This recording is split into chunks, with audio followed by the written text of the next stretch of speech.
क्या किया? नहीं नहीं, सरासर गलत। भगवान ने जब रास लीला करी, ये रास लीला इसलिए हुई कि काम पर विजय प्राप्त हो सके। अनंत सुंदरियां गोपियां, हमारे इतने सुंदर भगवान मनमोहन एक दूसरे के गलों में भयंकर महापुरुष थे। ये सब के सब गोपी भेष धारण करके पहुंचे थे। ये वो रास लीला है। भगवान आया कि हम शायद इतनी सुंदर हैं, इसलिए भगवान हमारी सुंदरता पर मोहित हो करके चले गए, अंतर ध्यान हो गए। अब जिन गोपियों के साथ में कन्हैया अब तक गलों में पहिया डाल करके नृत्य कर रहे थे, नाच रहे थे, वो चले गए। गोपियां रोने लगी, कहां? ब्रज में। और आकर के नंद बाबा मैया यशोदा के पास में पहुंचे, उनके महल में गए। लेकिन उनसे आने से पहले नारद जी आए। किसके पास में? पहले तो कंस के पास में गए। कंस से कहा, राजन परसों हम तुम्हारी विजय श्री देखना चाहते हैं। बोले महाराज वो कैसे? बोले मैं कुछ नहीं जानता, लेकिन अब भांजे समझ करके बहुत खेल हो गया। अब आप कृष्ण पर विजय प्राप्त करो। कंस ने कहा, गुरुदेव अगर आप सब महापुरुषों का आशीर्वाद होगा तो ये कार्य जरूर होगा। आज नारद जी ने कहा, मैं कुछ नहीं जानता, मैं परसों तुम्हारी विजय श्री देखना चाहता हूँ। इतने में कंस ने धनुष यज्ञ का आयोजन किया, मेला रचा। कहा? मथुरा में। और कपट पूर्ण मैत्री का परिचय दिया कि मैं अपने भांजों को बड़ा दुलार करता हूँ, इसलिए भांजों को बुला रहा हूँ। और इस कार्य के लिए किसको चुना गया? अक्रूर जी को। आज जब अक्रूर ब्रज की तरफ रथ लेकर के आने लगे तो उनसे पहले नारद जी आ गए कन्हैया के पास में। उस समय का दर्शन करें, कन्हैया गाय चरा करके लौट रहे हैं।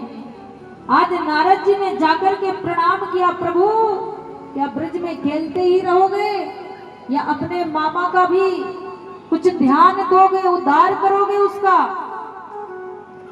नारद जी ने कहा, प्रभु सुनो, मामा समझ के छोड़ ना देना, नहीं सब गड़बड़ हो जाएगी। आज कन्हैया जी ने हाथ जोड़ करके नारद जी से प्रार्थना करते हुए बोले सुनो नारद, मैं ब्रज में हूँ और मुझे ब्रज में ही रहने दो। बोले क्यों? बोले अगर मेरे जैसा कोई दूसरा ब्रह्म परमात्मा हो आप उसे ले जाओ और उसके हाथों की है। और मेरी माँ का तो कहना ही क्या नारद जी, मेरी मैया एक मिनट भी मेरे बिना रहना नहीं जानती। मैं गाय चराने जाता हूँ, मेरी माँ द्वार पर इंतजार करती रहती है, कब मेरा कन्हैया आएगा, कब मेरा लाला आएगा। इसलिए नारद जी किसी दूसरे परम ब्रह्म को ले जाओ, किसी दूसरे को पकड़ करके किसी दूसरे को मेरी सत्ता दे दो। मैं नहीं बनता भगवान, मुझे नहीं चाहिए भगवान की पदवी। देखो प्रेम में वो ताकत है। मुझे नहीं जाना मथुरा, मैं अपने ब्रज को नहीं छोड़ना चाहता, मुझे नहीं करना कंस का उद्धार, मैं तो अपने ब्रज में ही ठीक हूँ। आज नारद जी ने भगवान के इस भाव को प्रणाम किया। बोले प्रभु इस प्रेम समुद्र से तनिक बाहर आओ और ये लीला तो आपको करनी पड़ेगी। आज इतना समझा करके जैसे नारद जी गए, बोले प्रभु परसों मैं आपकी विजय श्री देखना चाहता हूँ। भगवान बोले परसों की तारीख मुझे दे दिया, परसों की मेरे मामा को दे दिया, अब दोनों को यही कह दिया कि विजय श्री देखना चाहता हूँ। नारद जी आप भी बड़े अलबेले भगत हैं। नारद जी बोले प्रभु आप तो मेरे स्वभाव को जानते ही हो। इतना कहकर के नारद जी को विदा करके जैसे कन्हैया और बलराम थोड़ा गांव के अंदर आए कि उधर से अक्रूर जी का आगमन हो गया। आज अक्रूर को देख करके कन्हैया कूद पड़े, चिटक पड़े, काका जी आ गए, काका जी आ गए। जैसे बच्चे प्रसन्न हो जाते हैं अपने काका मामा चाचा भाई को देख करके। आज अगर ये जान जाएंगे कि मामा ने इसे मारने को बुलाया है तो कभी भी जाने नहीं देंगे। आज अक्रूर ने कहा ठीक है प्रभु। धीरे धीरे समय गुजरा, भगवान पहुंचे अपने महल में। आज मैया यशोदा ने, नंद बाबा ने अक्रूर का खूब स्वागत सम्मान किया। भोजन आदि करवाने के बाद आज मैया भोजन लिए बैठी कि इतने में मैया के कानों में एक आवाज गई अक्रूर की, क्या है? अरे मैं जीते जी कृष्ण और बलराम को अपने से दूर करूंगा ही नहीं।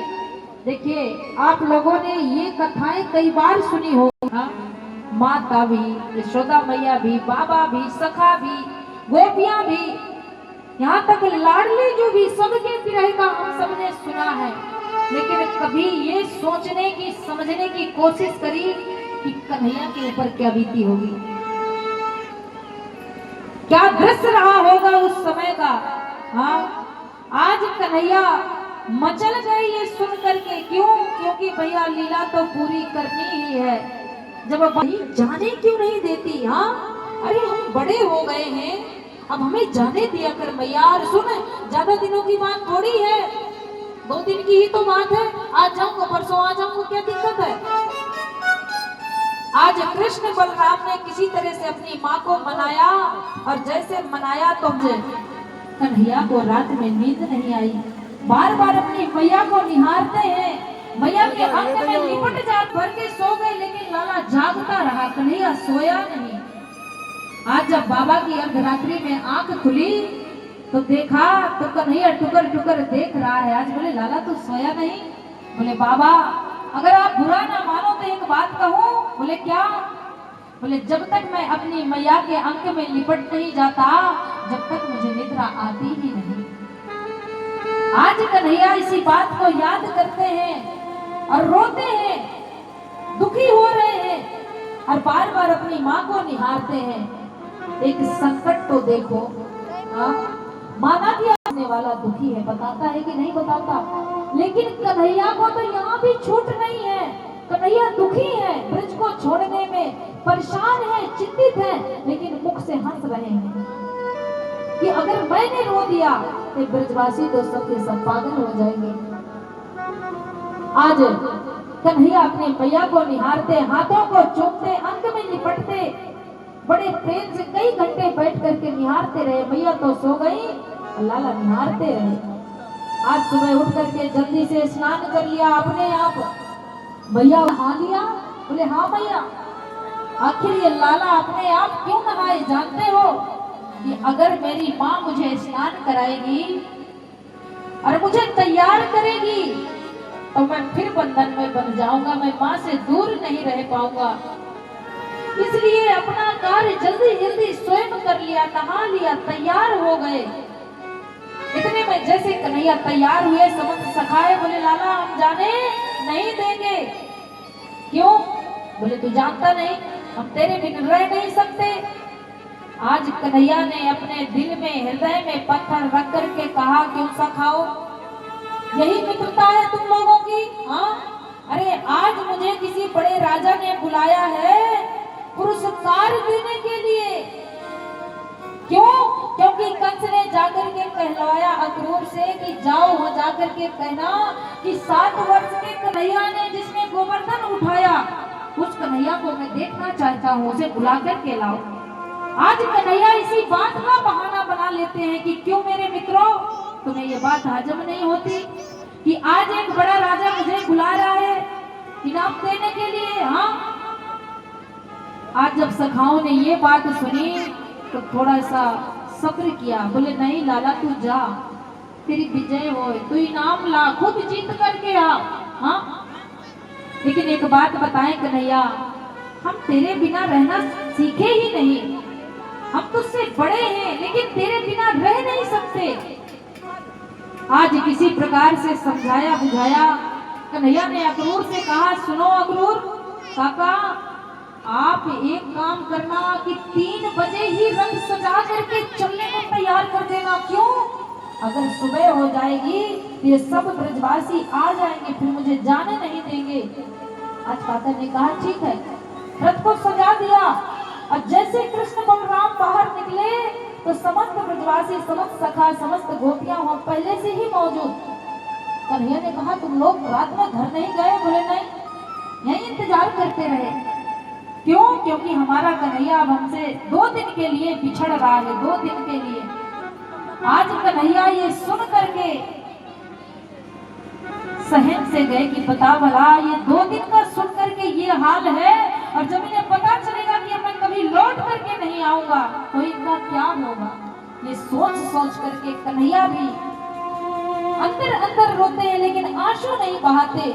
आज जैसे रथ में बैठने के लिए कन्हैया गए कि अक्रूर ने आकर के माता यशोदा से सब साफ साफ बता दिया, लेकिन अक्रूर को ऐसे करना नहीं चाहिए था।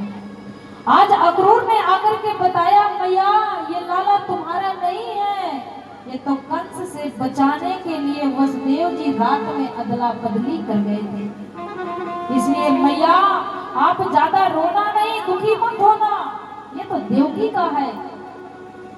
आज मैया ने जब इस बात को सुना तो मैया का पूरा शरीर ठंडा पड़ गया। 2 मिनट के लिए ऐसा हुआ कि शरीर में प्राण ही नहीं। और जब थोड़ी चेतना सी आई तो मैया को मूर्छा ने घेर लिया, वहीं गिर गई और मूर्छित हो गई। आज अक्रूर जी गए और जैसे रथ को चलाया तो रथ के पहिए की आवाज, चाबुक की आवाज हुई तो मैया को चेतना आई और दौड़ पड़ी अपने महल से। अरे रोको रोको, कोई रथ को रोको तो सही। आज जब रथ को रोका गया, कन्हैया ने और बलराम ने जैसे देखा तो रथ रुकने का इंतजार ही नहीं किया, कूद पड़े चलते रथ से और आकर के अपनी माँ के अंक से लिपट गए। आज मैया कहती है, लाला सुन, मुझे आज पता लगा कि तू मेरा लाला तो है ही नहीं, तू तो मेरी बहन देवकी का लाला है। लेकिन कन्हैया सुन, अगर मुझे पता तो मैं बड़ा दंड दिया लाला। जब तू माखन चोरी करके खाता, जब मैं तुझे डांटती मारती, कहीं उखल से बात देती, हाँ प्यार नहीं किया। आप ऐसा क्यों कह रही हैं कि मैं तेरा लाला नहीं? अरे माँ मैं तो तेरा ही लाला हूँ, और तू चिंता मत कर, मैं 2 दिन में लौट करके मैं परसों आज जाता हूँ, परसों आ जाऊंगा माँ, तू चिंता मत कर। आज कन्हैया दौड़ करके चढ़े रथ में। आज जैसे रथ चलने को हुआ, रथ चलने लगा तो समस्त सखा खड़े हुए हैं, गोपियां खड़ी हुई हैं। एक सखा कहता है, अरे रुक जा, वो कहीं नहीं जाएगा, अभी लौट करके आ जाएगा। बोले क्यों? अरे बोले हम इतना प्रेम जो करते हैं, आज सबके सब खड़े हैं, देख रहे हैं। और जब रथ दिखाई नहीं रह गई, हाँ इसलिए कन्हैया हमारा लौट करके नहीं आया। आज जो गाय थी वो ऐसे खड़ी हो गई जैसे कोई पेड़ पौधा हो पूरा। कंस ने अपना सिंहासन बड़ी ऊंचाई में लगा रखा था, कंस के बालों को पकड़ा और खींचते हुए सीढ़ियों से नीचे लाए।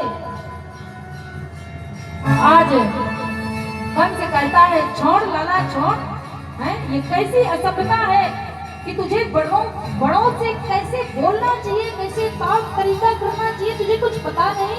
अरे मेरे बालों में लगती है, छोड़।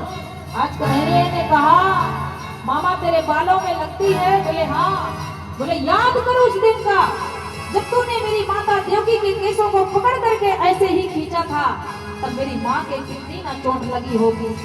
और सुन मामा, अपने नेत्रों को खोल और मुझे देख, मैं भगवान हूँ, मैं तेरा उद्धार कर दूंगा, कंस तेरा उद्धार कर दूंगा। लेकिन भैया जो पापात्मा होता है वो झूठे बलों में ताकता रहता है, वो चिल्लाता को, अरे कहाँ गए मेरे सैनिक, आओ। भगवान ने कहा ये सब वहीं चले गए, गया तुम्हारा जाना बाकी है। और देखते ही देखते भगवान ने कंस का उद्धार कर दिया।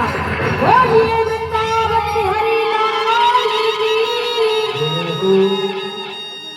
आज जैसे कंस का उद्धार किया कन्हैया ने, सीधे पहुंचे, अपने नाना को छुड़ाया और राजगद्दी जब भागती रहती, जो ब्रजवासी निकलता वो पूछती, सुनो ब्रज कैसा है, मेरा लाला कैसा है, एक एक दिन की एक एक घड़ी की खबर रखती मैया।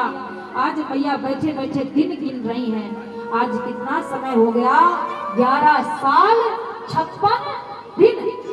आज जैसे भगवान पहुंचे माँ के